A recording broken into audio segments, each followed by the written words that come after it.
own Ajay Ghosh garu, our music shop Murthy, our hero today. మీరే కదా మరి.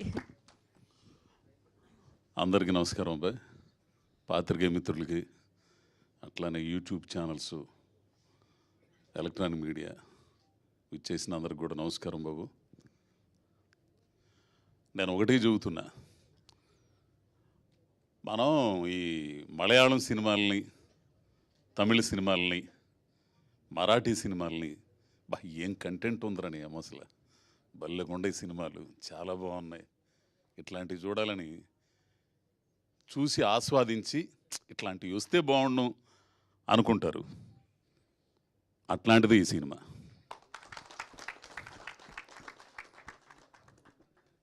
నిజంగా జీవితం, ఈ అమ్మాయి చెప్పినట్టు, చాందిని చెప్పినట్టు జీవితం ఉంటుంది ఇందులో. జీవితంలో ఏం కోల్పోతున్నాం, ఏం ఆశిస్తున్నాం, కోల్పోయిన వాటిని మళ్ళీ తిరిగి పొందాలంటే ఏం చేయాలి, ఆశించిన వాటిని దక్కించుకోవాలంటే ఏం చేయాలి,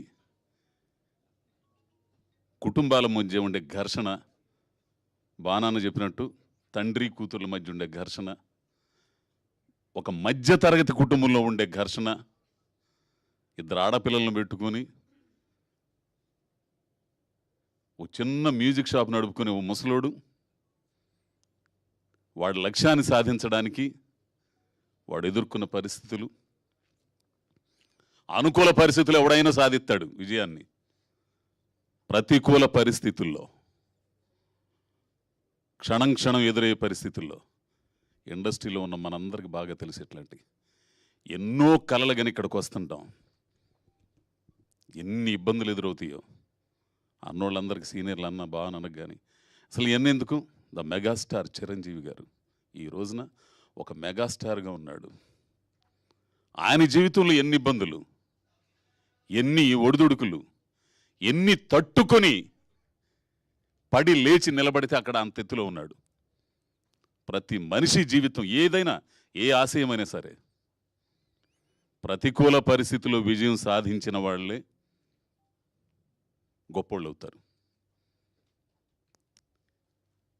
అంటే కథ మొత్తం నేను చెప్పకూడదు, టీజర్ చూస్తే మీకు ఈ పాటికి అర్థమై ఉండాలి. బాగుంది టీజర్. ఒక్క మాట ఇది చెబుతా, ఈ సినిమా నాతో చేయాలని ఈ పిల్లోడు శివ అనే పాలడుగా శివ అనే కుర్రోడు 3 సంవత్సరాలు వెయిట్ చేశాడు కరోనా ముందు నుంచి. నేను ఎందుకురా సామె, నా మీద ఎందుకు ఇట్ట పెట్టుబడి పెడతావంటే, లేదు మీరే చేయాలండి అన్నాడు. కరోనా అంత అయిపోయింది, పుష్ప అయిపోయిన తర్వాత ఓ రోజున తెల్లారుజామున చూస్తే కారు వేసుకుని ఇంటి ముందు ఉన్నాడు. అమెరికా నుంచి వచ్చి మా ఊరు వచ్చాడు. ఎవరో స్వామి అంటే మీరు చేయాలండి అని అన్నాడు. ఏంది ఇంత పట్టుబడతాడని చెప్పి తీరా సినిమాలోకి వెళ్ళిపోయిన తర్వాత, షూటింగ్కి వెళ్ళిన తర్వాత అతను పడే తపన, అది ఎట్లా చెప్పాలో అర్థం కదా నాకు. అసలు నిద్రాహారాలు మానేసి ఆ షాట్ వచ్చేదాకా నేనైతే చాలాసార్లు తిట్టిపడేసా. ఆమరా స్వామి కింద పెడతావు, పైన పెడతావు, ఇట్ట పెడతావు, మొత్తం తీసేస్తావు, ఎన్నిసార్లు చేయాలని చాలా ఇసుగుపడ్డా. కానీ తర్వాత అవుట్పుట్ చూసిన తర్వాత, మొత్తం ఫస్ట్ ఎడిటింగ్ అయిన తర్వాత, ఫస్ట్ కాపీ వచ్చిన తర్వాత చూపించాడు. ఓడమ్మ బడవ నిజంగా చూడాల్సిన సినిమా అండి. ప్రతి మనిషిలో ఆ సినిమా చూసిన తర్వాత ప్రతి మనిషి దాన్ని తట్టుకుంటాడు, నిజంగా తట్టుకుంటాడు. జీవితం లేదని కోల్పోయి ఉంటే అటువంటి కంటెంట్ ఉన్న సినిమా. ఇట్లాంటి సినిమాలు తీయడానికి ధైర్యం కావాలా. ఆ ధైర్యం నిజంగా రంగారావు గారు వాళ్ళ అబ్బాయి. డబ్బులు వస్తాయా రావన్న తర్వాత సంగతి, ఆ కథను నమ్మి, ఆ డైరెక్టర్ని నమ్మి, ఇందులో స్టార్ కాస్టింగ్ ఎవరు లేరండి, ఇది మామూలు నటులనే అందరం. ఉన్న ఒక స్టార్ ఎవరంటే అదిగో మా చాందిని. ఇంకా వీళ్ళందరి గురించి చెప్పాలంటే ఒక్కొక్క మాట చెప్తా. ఫస్ట్ భానుచందర్ గారు, ఆయన ఫైటింగ్లు, ఆయన ఎవ్వరు, అది నిరీక్షణ అన్న బా. ఆ తర్వాత ఆ డైరెక్టర్ శిష్యుడితే వెట్రిమారంది విచారణ చేసింది నేను. అది సో ఆయనతో నేను 2 సీన్లు చేశాను. ఎంత ఆనందం అంటే నేను చెప్పుకోలేను బయటికి. అది చెప్పుకుంటేనే వాళ్ళు ఎట్టా అనుకుంటారని నాకు తెలియదు. నాకు చాలా ఆనందం వేసిందన్న. అట్లానే ఆమని గారు, ఎక్కడ ఆమనండి, ఎక్కడ అజయ్ ఘోష్, ఆమె నా భార్యగా. ఎంతమంది హీరోలను చూసి ఉంటుంది ఆమెతో చేయటం. ఇక నువ్వు చూడగానే ఎక్కడో గాలిద్ది ఆ మనిషిని చూస్తే నాకు. అట్లాంటి హీరో, విలన్ క్యారెక్టర్ అమిత్. అసలు అతని చూపులు కానీ ఆ క్యారెక్టరైజేషన్ కానీ ఓడి ఏమో నేను అనేవాడిని. అసలు ఎవరినో పెట్టాలనుకుంటే ఆయన ఆకురోడు ఎందుకు బాబు అని అన్న. పెట్టిన తర్వాత భలే నిర్ణయం అబ్బాయి. అసలు అమిత్ ఎంత యారగెన్సీ, ఎక్కడో కాలిద్దానని అట్టనే కాలిద్దా ఆ కుర్రను చూస్తే, ఆ క్యారెక్టర్ చూస్తే. ఇకపోతే ఎవరు, అదిగో మావాడు, నా బామరిది క్యారెక్టరు, మంచి ఆర్టిస్టు. ఇక అన్న దయానందరెడ్డి అన్నతో పబ్బులో 2-3 సీన్లు చేశానండి. నిజంగా నేను అంటే దమ్మున్నోడుతూ చేస్తుంటే యువతులోడికి కూడా దమ్మెందు మనం తేల్చుకోవాలన్నట్టు ఉంటుంది. మనం ఎరగదీస్తే కాదు, ఎదుటోడు కూడా ఎరగదీయాల, అప్పుడే ఆ సీన్ పండిద్ది. దయానంద్ అన్నతో పబ్బులు చేస్తుంటే అతను ఇచ్చే ఎక్స్ప్రెషన్స్కి నేను చెబుతుంటే డైలాగ్ ఆటోమేటిక్గా నాకు ఇది వస్తుంది. నాకు ఎంత ఇదంటే డీజే నేర్చుకోవడానికి ఈ వయసులో భయపడలేదు సార్. దానికోసం ప్రయత్నం చేయటంలో భయపడనండి. నిజంగా ఏడ్చేస్తాను నేను. అసలు ఆయన ఒక్కసారి జాలికి అట్లా చూస్తాడు, నీకు జాబ్ ఇవ్వలేను మూర్తి అని అంటే. ఆ తర్వాత మళ్ళా ఒకనొక సందర్భంలో వెయిటర్గా పబ్బుల్లో తాగి తందనాలాడి కక్కుంటే అవన్నీ ఎత్తేసేయటం. ఆ ఉద్యోగానికి వస్తే అతను బాధపడే సీన్ ఉంటుందండి. అన్న థ్యాంక్స్ అన్న, ఇంతకంటే నేనేం చెప్పలేను. ఇక పోతే ఈ అమ్మాయి అంటే నాకు మహా కోపం, నిజంగా చెబుతున్నా. ఏంది ఇంత యారగెన్సీగా ఉంటుంది ఏంది అనుకునేవాడిని షూటింగ్లో. తర్వాత ఈ పిల్లతో చేస్తుంటే నిజంగా నేను ఈర్ష్యపడ్డా. అమ్మని అమ్మ ప్రతి డైలాగ్ అండి అసలు ఎంత న్యాచురల్గా చెప్పిద్దంటే చాందిని, ఎంత న్యాచురల్. నేను అనుకుంటా నా మీద నాకు గర్వం ఉండేదండి. అమ్మ మనం బలి ఎరగదీస్తాం రా, ఏంది ఇంకా రాలేదు ఈ షార్ట్లోకి అని అనుకున్నా. వచ్చిన తర్వాత ఆ అమ్మాయి మైండ్ అసలు అంటే నాకు కోపం ఉంటుంది మళ్ళీ, ఏంది ఎంతసేపు నన్ను ఇక్కడ నిలబెట్టివి అనుకునేవాడిని.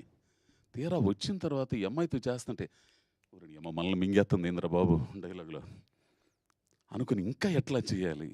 నిజంగా అమ్మాయి నీకు చాలా థ్యాంక్స్ అమ్మాయి, చిన్నదాని సరే నువ్వు గొప్ప నటి మేడం అమ్మాయి, ఇది మాత్రం కన్ఫర్మ్. అంటే కసి పెరిగిద్ది కొందరితో చేస్తుంటే తెలుసా, ఓరక మనం చేయగలని కుదరదు ఎదుట ఆర్టిస్టులు. అందుకే నేను ఎవరైనా డైరెక్టర్ కథ చెప్పేటప్పుడు అబ్బాయి నా పక్కన ఎవరు చేస్తారయ్యా, బలుపుతో కాడుగా కాదు అనేది, బాగా చేయగల సమర్థులను పెడితే అది బాగుంటుంది, సినిమా బాగుంటుంది, అందరం బాగుంటాం ఉద్దేశంతో. పోతే ఇక మ్యూజిక్ పిల్లోడు పవన్ వింటారు, చాలా ఉన్నాయి ఇందులో. అప్పుడే ఇదే స్టార్టింగ్, ఇది ట్రయలర్ ఉంది, సాంగ్స్ ఉన్నాయి. ఒక సాంగ్లు అయితే నేను నా చేత డ్యాన్స్ వేయించారు, అసలు మామూలుగా ఉండవు. ఏంది ఇక పోతే సీన్ అన్న కెమెరా సూపరు, టక్క టక్క టక్క టక్క ఎమ్మంటనే. అసలు మాదే ఆలస్యం, ఆంధ్ర స్వామి నువ్వు ఎమ్మంటనే వచ్చేస్తావు అనుకుంటాను నేను, గ్యాప్ ఇవ్వయిందంట. అది క్వాలిటీతో స్పీడ్గా చేయాలి పని, ఏంది అది గొప్పతనం. ఓ పెట్టి పెట్టి లైటింగ్ పెట్టి పెట్టి పెట్టి ఓ పోటల్లో పెట్టి ఎప్పుడు గోదీసి ఈ మధ్యలో ఏదైనా డైలాగ్ కనెక్షన్ అయితే మళ్ళీ లైటింగ్ సరి చేయటం ఇవన్నీ కాదు. పోతే కన్నా నాగేశ్వరరెడ్డి గారు, నువ్వు 11 గంటల సినిమా అయ్యి దాన్ని 2 గంటల గట్ట తీసేవాళ్ళు కంటెంట్ చెడకుండా గొప్పోడు. ఈ మనిషితో నాకు చాలా ఇదనమాట. అసలు ఇప్పుడు అవుట్పుట్ ఇచ్చిన తర్వాత మీరు అక్కడ పెట్టేసి వెళ్ళిపోండి నేను చేస్తానంటాడు. ఇదేంద్ర స్వామి ఎవడు లేకుండా ఎట్ట చేస్తాడు అనుకునేవాడు. తీరా ఆయన చేసిన తర్వాత చూస్తే మనకు చాలా దగ్గరకు వచ్చేస్తుంది. మనం ఊరికి మార్పులు చేసుకోవటం ఎవరికి. ఇక పోతే అయ్యా ఇంకెవరు రేయ్ ఈడు నిజంగా అంటే మీరు చాలా న్యాచురల్ క్యారెక్టర్లు చూస్తారండి ఈ సినిమాలో. నాకు కావాల్సింది అది. నేను ఇందులో ఫస్ట్ నేను చెప్పానే, తమిళ్లో, మలయాళంలో, మరాఠీలో ఒక న్యాచురల్ క్యారెక్టర్లో చూసే ప్రేక్షకుల ఆ చూసే ధోరణి కూడా ఈ మధ్యకాలంలో మారిపోయింది. కంటెంట్ ఉన్న సినిమాలకి పెద్ద పెట్టేస్తున్నారు. 100 కోట్లు పెట్టి సినిమాలు చూసినా కానీ వాటిని ఎట్లా విజయవంతం చేస్తున్నారు, కంటెంట్ ఉన్న సినిమాలను కూడా గొప్పగా విజయవంతం చేస్తున్నారు. దానికి రుజువే ఈ అమ్మాయి చేసిన మొన్న గామి, చాందిని చేసింది. తెలుగు ప్రేక్షకులు చూసే ప్రేక్షకుల స్థాయి పెరిగింది, ఆలోచన ద్వారా మారింది. సో ఈ సినిమా కూడా అడుగు రమేష్ మావాడు, మా తమ్ముడు, వాడు కూడా ఇంకోటి, ఎట్లాంటి వాడు తెలుసా, అసలు వీళ్ళని ఈయనైతే ఈయన్ని మించి చేయాలనుకుంటాడు వాడు. మనం ఇది ఇట్లా అసలు అమిత్ చూపుల ముందు అసలు ఎవరు నిలబడరు. నేను కూడా ఒక టైం నిలబడినాం. అమిత్ క్యారెక్టరైజేషను ఆ బలిసిన డీజే, ఆ బలుపు ఉంటుంది, అంత కోపం వచ్చేది మనిషిని చూస్తుంటే. భలేగా ఉంటుందండి సినిమా. ఇది మాత్రం అయితే నేను చెప్పగలను. జనరేషన్, ఇందాక చాందిని చెప్పిందే చాలా గొప్పగా చెప్పింది. ఇప్పుడున్న జనరేషను, ఆధునిక ప్రపంచంలో జీవిస్తున్న కుర్రకారు, అమ్మాయిలు కానీ అబ్బాయిలు కానీ, జీవితాన్ని చూసిన 50 ఏళ్ల పెద్దోళ్ళు, వీళ్ళిద్దరి మధ్య ఘర్షణ, ఒక సమస్య గురించే ఇద్దరు అభిప్రాయాలు, దాంట్లో ఎమోషన్స్, భార్యాభర్తల మధ్య గొడవలు, సమాజం దృష్టిలో ఒక 50 ఏళ్ల ముసలోడు 25 ఏళ్ల అమ్మాయి కలిసి తిరుగుతున్నారు. సమాజం ఏ రకంగా ఉంటుంది, ఈయన కుటుంబం ఎట్లా ఉంటుంది, మూర్తి గారి కుటుంబం ఎట్లా ఉంటుంది, ఇలా కలిసి చేసిన ప్రయాణం ఎట్లా ఉంది. చాలా అద్భుతమైన కథ చేశాడండి ఆ పిల్లోడు. శివ ఎంత అద్భుతం చేశాడంటే, ఇది ఆడిద్దా ఆడదా అనేది పక్కన పెడేస్తే ఒక మంచి సినిమా చేశారు. చూసి ఆహా భలే సినిమారా బాబు, ప్రతి ఓడు అంటే తడుముకుంటారు. రంగస్థలమైన సినిమాని చూసి మనం నడిచొచ్చిన జీవితాన్ని, పల్లెటూరు జీవితాన్ని, మన మూలాలను ఎట్లయితే వెతుక్కున్నామో, ఈ సినిమా చూసిన తర్వాత మనం జీవితంలో ఏం కోల్పోయామో, ఏం కోల్పోయి ఏమై మిగిలిపోయామో ఒక్కసారి తడుముకుంటారు. ఎందుకు సాధించలేకపోయాం అనేది కూడా తడుముకుంటారు. కాబట్టి చాలా ఎక్కువ మాట్లాడాను.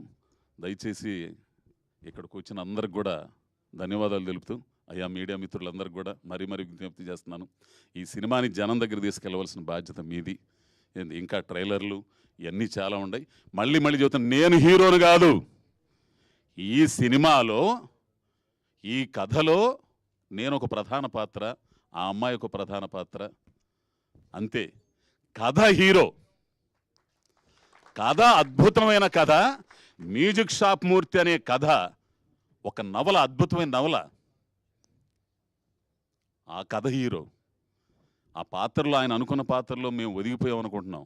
ఒక తండ్రిగా భానన్న, ఓ భార్యగా ఆమని గారు, అమెరికా నుంచి వచ్చిన అమ్మాయిగా అంజనాగా అమ్మాయి, అందరం కూడా ఒక్కొక్క డైలాగులు అండి, ఎంత అద్భుతమైన డైలాగులు ఉంటాయి తెలిసిన. మళ్ళీ మాట్లాడతాం మీతో. ఈ సినిమా గురించి మాత్రం ఖచ్చితంగా మాట్లాడాలి.